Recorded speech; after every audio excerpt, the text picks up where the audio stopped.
I used to think school field trips were the highlight of my childhood. They were the kind of days where you felt like the world outside the classroom was finally worth exploring.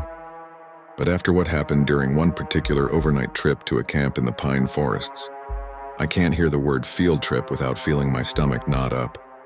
The memory of that trip still crawls under my skin like a disease. And even now, years later, I wake up in the middle of the night sweating, hearing the wind whistling through tall pines, remembering the whispers. This is not a story I've ever told my friends or even my family. It's the kind of experience that ruins you, because deep down you know no one will ever believe it. But it happened, and I can't get it out of my head. We were in 8th grade, a bunch of restless kids buzzing with excitement when our teacher, Mr. Hayes, announced that the school had booked an overnight stay at Camp Silverpine, a secluded campsite in the woods about 2 hours from our town. The camp was supposed to be safe, full of hiking trails, a small lake, and cabins for sleeping. Parents signed the permission slips without a second thought. What could go wrong? It was just nature, right? The bus ride was long but cheerful. Everyone was laughing, trading snacks, blasting music from someone's phone speaker. When we finally pulled into the campgrounds, the smell of pine needles hit me so hard it felt sharp, like it was cutting into my nostrils. The place looked beautiful at first, rows of tall trees surrounding wooden cabins with a fire pit in the middle.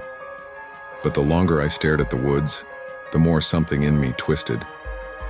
The trees looked too tall, too close together, and it was silent. No birdsong, no insects, nothing. Just the bus engine ticking as it cooled. "All right, everyone off," Mr. Hayes called. We piled out, dragging our bags, still joking and laughing. But as soon as the bus pulled away, leaving us alone, I realized how unsettling the quiet really was. The first couple of hours passed normally. We unpacked in the cabins, 4 kids to a room. I was with my best friend Mark and 2 other boys, Josh and Evan. We joked around, made fun of the lumpy mattresses, and argued over who got top bunk. Later, the teachers took us on a short hike. That's when things started to feel off. The trail wound through endless rows of pines. No matter how far we walked, the trees all looked the same. It felt like we weren't moving forward at all. "Anyone else feel like we're walking in circles?" Mark whispered to me. I nodded because I'd been thinking the same thing. But Mr. Hayes was at the front, confidently leading us deeper. Then I noticed something. Every few minutes I swore I saw the same fallen tree trunk at the edge of the trail. It was split open with a strange symbol carved into the bark, a circle with 3 slashes through it. The first time I thought it was coincidence. The second time my chest went cold. By the third time I stopped walking. "Come on, keep up," Mr. Hayes said sharply, glancing back. I wanted to point out the tree, the carving, but when I looked again, it wasn't there. Just another endless row of pines. That night, after dinner by the fire pit, the teachers told us ghost stories. Most kids loved it, laughing nervously. But I couldn't shake the feeling that something was listening in the woods. Every time the wind blew, the trees whispered like voices speaking just beyond hearing. By midnight, we were in our cabins. Mark was already snoring, and the other boys were whispering about girls back at school. I tried to close my eyes, but something made me sit up. The woods were alive with sound now. Not animal sounds, these were whispers. Dozens of voices, low and urgent, carrying through the pines. I thought maybe it was the other cabins playing a prank.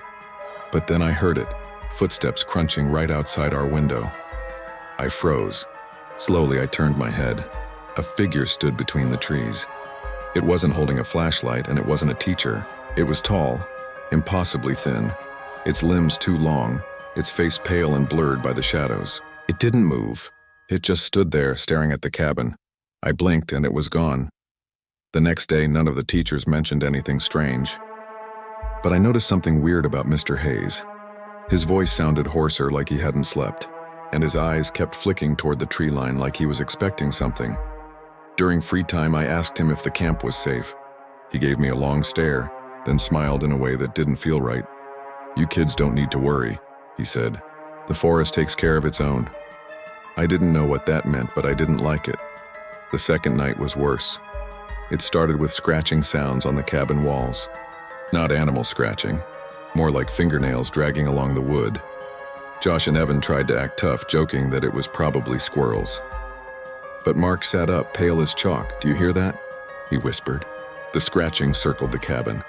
Then came tapping at the windows. Slow, steady, like someone knocking to be let in. None of us moved. We just sat there frozen. Then the whispers started again. This time they were clear. "Let us in." I swear to God, that's what we heard. Dozens of voices layered together right outside. We didn't sleep that night. The final morning, everyone was pale, tired, and quiet. None of us talked about what we'd heard, but the looks we exchanged said enough. When the bus finally pulled up to take us home, I felt a wave of relief until I realized Mr. Hayes wasn't coming with us. "I'll be staying behind," he said flatly. "Enjoy your ride home." I watched him as the bus pulled away. He stood by the trees, still and expressionless, his face pale, his lips moving silently. And in the shadows behind him I saw them. Figures, tall and thin, waiting just beyond the tree line. We made it home. No one ever talked about what happened at Camp Silverpine. The teachers told our parents everything went smoothly, but I know what I saw. And sometimes at night, when the wind blows through the trees outside my window, I hear the whispers again. "Let us in." I never thought much about the field trips we took back in high school. Most were the usual mix of boredom and forced educational experiences, but there's one that I'll never forget.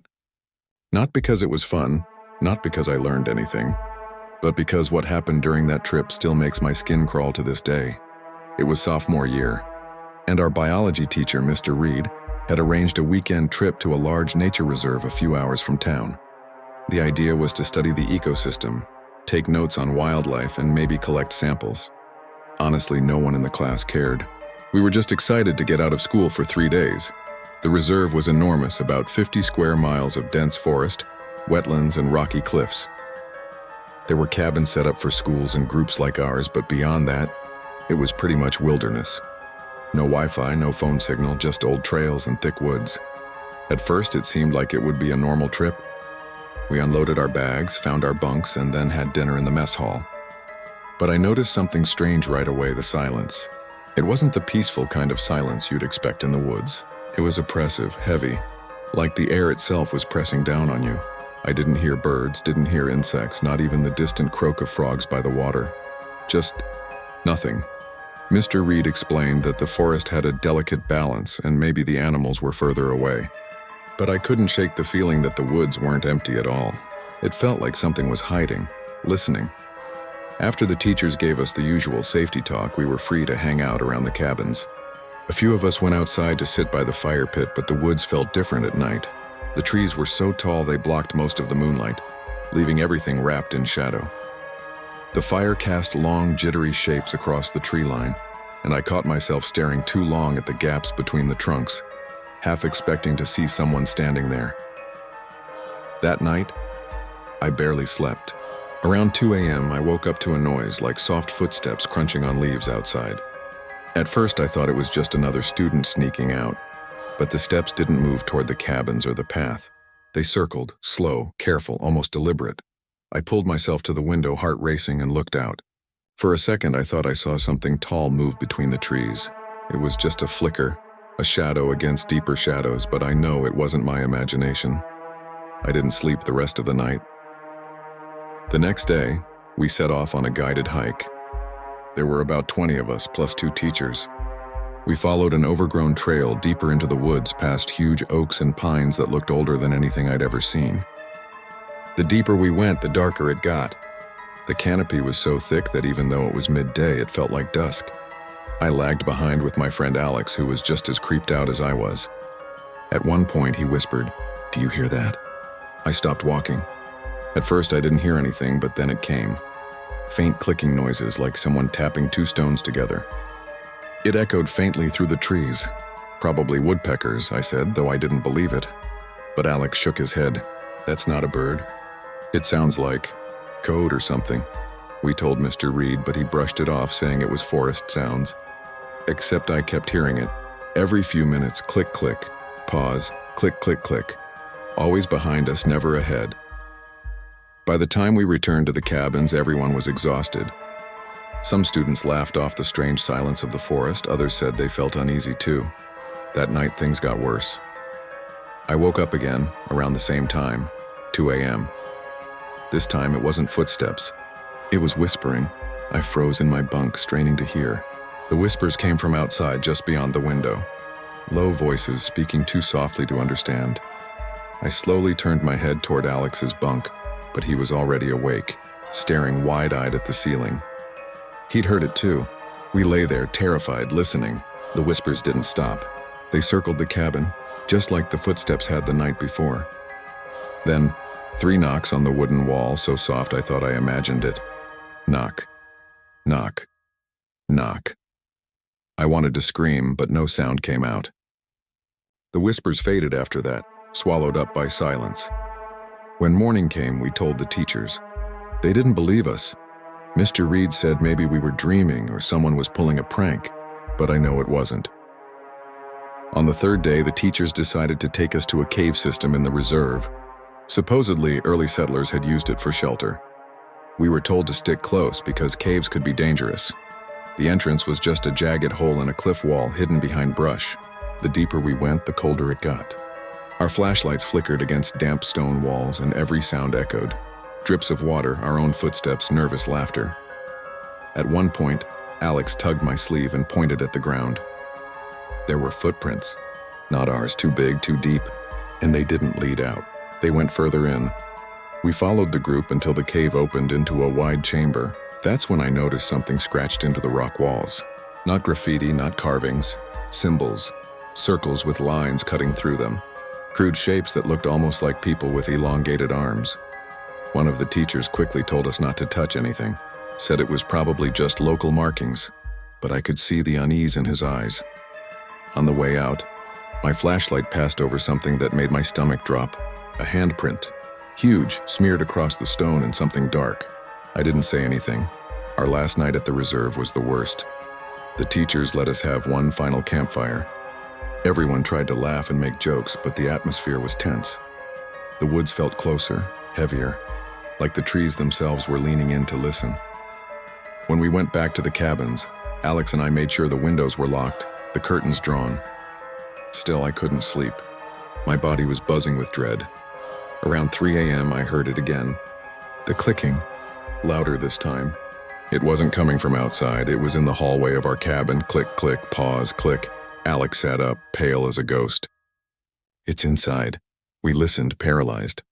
The clicks moved closer, then stopped right outside our door. I swear I could hear breathing. The handle turned, slowly, gently. We both bolted upright, and that's when someone, or something, spoke. You shouldn't have come here. The voice was wrong. Too deep, too layered, like several voices speaking at once. We screamed, waking everyone. The teachers rushed in, demanding to know what happened, but when they opened the door, the hallway was empty. Nothing there. The next morning, we packed up early. Nobody argued. Even Mr. Reed looked shaken, though he never admitted it. I never went back to that reserve. I don't even know if it's still open to schools, but sometimes late at night I still hear the clicking. Soft, patient.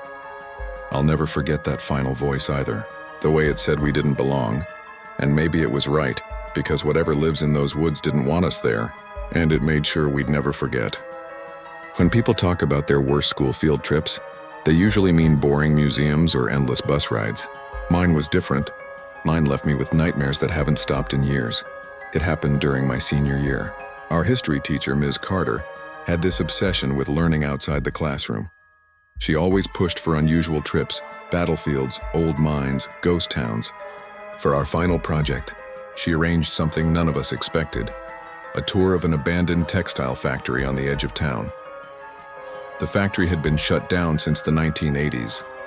It loomed at the end of a cracked asphalt road, all rusted pipes and broken windows, a massive skeleton of industry left to rot. The official reason we were there was to learn about the industrial boom and collapse in our region. But really, we all knew it was because Ms. Carter wanted to spook us. I should have been excited. I liked creepy places, but from the moment I saw that building, my stomach tightened. There was something wrong about it, like the air around it was heavier, darker. We were split into small groups, each with a chaperone. My group had about 8 students, plus Ms. Carter herself. We stepped through the massive iron doors into the dark interior. The first thing I noticed was the smell. Mold, rust, and something else. Something sour, like old meat left in the sun. Sunlight leaked through holes in the ceiling, cutting the dark into harsh beams. Dust floated in the air and every step echoed. Crusted machines stood frozen in place, their belts and gears coated in grime. "This was once the heart of the town," Ms. Carter said proudly. "Hundreds of workers day and night, but all I could think about was how empty it felt. Empty but not abandoned, like something was still here watching." As we moved deeper inside, I fell behind with my friend Hannah. She nudged me and whispered, "Do you hear that?" I froze. It was faint, almost drowned out by the echoes of the others. A whisper. Not words, just a hiss like breath moving too close to my ear. I whipped around, expecting someone to be right behind me, but the space was empty. Hannah's face was pale. I swear it said my name. We hurried to catch up, not daring to fall behind again. About halfway through the tour, Ms. Carter led us to a wing of the factory that was supposed to be blocked off. A chain-link gate with a faded sign read, "Keep out, unsafe structure." Of course, she had the key. "Don't tell the principal," she joked, forcing the lock open. The moment we stepped through, the air changed. It was colder, and every sound seemed sharper, like the walls were listening. The floorboards creaked in protest as we walked. We passed old lockers with doors hanging open like gaping mouths. One still had a coat inside, rotted and stiff. Another had a pair of boots lined up neatly, as if the owner planned to return. That's when Hannah grabbed my arm. She pointed at the wall. Scratches. Long, frantic gouges in the paint and concrete. Everyone else brushed past without noticing, but we couldn't stop staring. Whatever made those marks hadn't just been passing through. It had been trying to escape. Eventually, we reached a set of stairs leading down. The concrete steps disappeared into darkness. "We won't go far," Ms. Carter promised, holding up her flashlight. The basement was worse than upstairs. It smelled stronger, rot and rust and something chemical. Our footsteps echoed against dripping pipes, and the walls were lined with rusted machinery I couldn't identify. Then we saw the chairs. A row of them, bolted to the floor, facing the same direction. Each one had leather straps on the arms and legs. "Medical chairs," Ms. Carter said quickly. "For worker injuries. Factories like this had to treat their own." But I didn't believe her. There was something cruel about the way the straps were worn, like they'd been pulled too tight too many times. As we turned to leave, a sound rose up from deeper in the basement. Click, click, click, click. We froze. "Just pipes," Ms. Carter insisted, though her voice shook. "Time to head back up." On the way back, we realized Hannah wasn't with us. We spun around, calling her name, but the basement was silent. Ms. Carter tried to stay calm, telling us not to panic, that Hannah probably went up ahead. But when we reached the stairs, she wasn't there either. We split up. 4 went with Ms. Carter, while the rest of us retraced our steps. I felt sick, shouting her name into the empty halls. The clicking sound echoed again, this time closer. Click, click. Pause, click. It was coming from the shadows between 2 machines. "Hello?" I whispered. The shadows shifted. For just a moment, I saw a figure, tall, thin, its head tilted too far to one side, watching. Then it slipped back into the dark. We ran. By the time we regrouped, one of the teachers from another group had found Hannah. Or at least that's what they told us. She was pale, shaking, refusing to speak. She didn't explain where she'd been, and Ms. Carter wouldn't let us ask. The rest of the tour was cut short. We left the factory before the sun went down, piled onto the bus in silence. On the ride back, Hannah finally whispered to me. They strapped me to the chair.